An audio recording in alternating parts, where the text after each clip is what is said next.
Magandang araw mga kabi. Pag-usapan po natin ngayon tungkol sa mga guppy fish.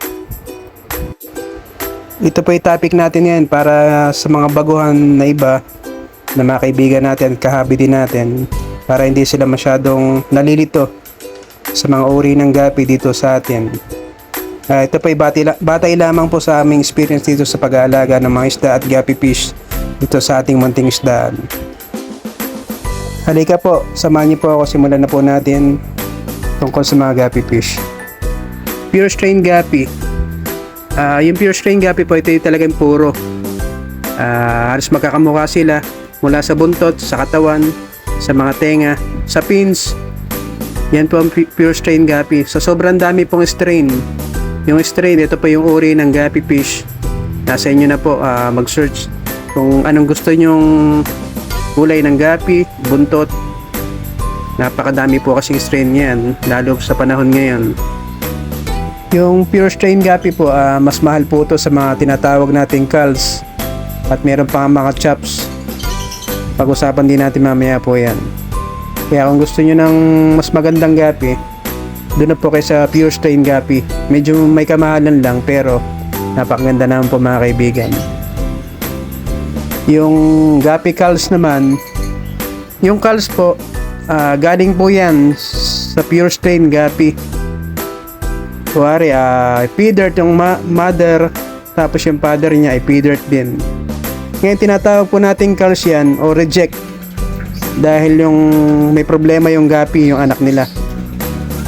Kunwari, deform, tapos yung buntot ay hindi ganun kaganda katulad ng parents. Tapos sa mga dumbo ear naman na hindi ganun kalaki yung tenga, ilang buwan na, matatawag po nating culls yun o reject kung tawagin. Tapos po yung chops naman, guppy chops, ito po yung tinatawag natin na chopsoy kumbaga.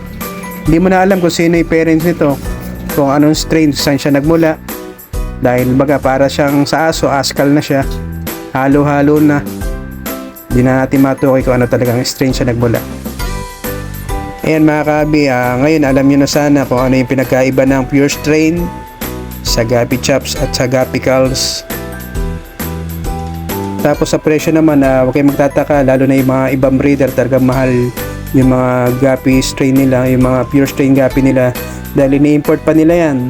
Tapos inaalagaan syempre ng gusto, mag-consume ka ng oras, tapos yung mga pinapakain, mga live foods, kaya talagang medyo mahal talaga yung iba.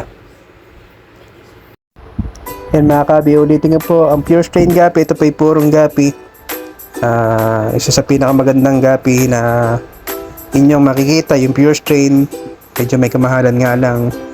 Tapos sumunod po yung guppy culls, ito po yung parents ay parang pure strain, kaya lang tinawag siyang cull o reject dahil may problema sa kanya, maring deform yung katawan niya, tulad nga sabi ko. Tapos yung chops nga po, yan po yung chopsoy. Tatandaan nyo na yung chopsoy sa guppy para hindi na kayo malito. Hindi nyo malalaman kung anong parents niyan, kung saan nagmulang strain, kaya tinatawag siyang chops. Mas mura to kaysa sa mga pure strain, saka syempre sa culls. Ito po yung guppy chops. Pailan po mga kahabi, bilang medyo matagal na rin tayo nagbe-breed ng mga guppy fish. Mag-search muna kayo ano talagang gusto yung guppy fish, tapos bili kayo ng isa o dalawang trayo na kung ano talagang gusto nyong strain ng guppy. Kung kaya ng budget, bakit hindi kayo bibili ng maganda, diba? Pero kung gusto nyo yung culls, doon kayo nagagandahan, tsaka o kaya chops, okay din naman. Kaya sabi ko nga sa inyo, nasa inyo na rin po. Tapos kung gusto niyo naman mag-breed ng guppy, gusto niyo magparami, bili kayo ng mga tank. Mas maraming tank, mas okay, dahil mabilis pong dumami ang guppy fish. Tapos sa pagkain, kailangan pagkain din tayo ng mga live food sa kanila. Yun lang mga kabi, sana may natutunan kayo ngayong araw tungkol sa pag-aalaga ng mga guppy fish at mga uri nila. Please like and follow our page, Goldfish. Maraming salamat po mga kabi.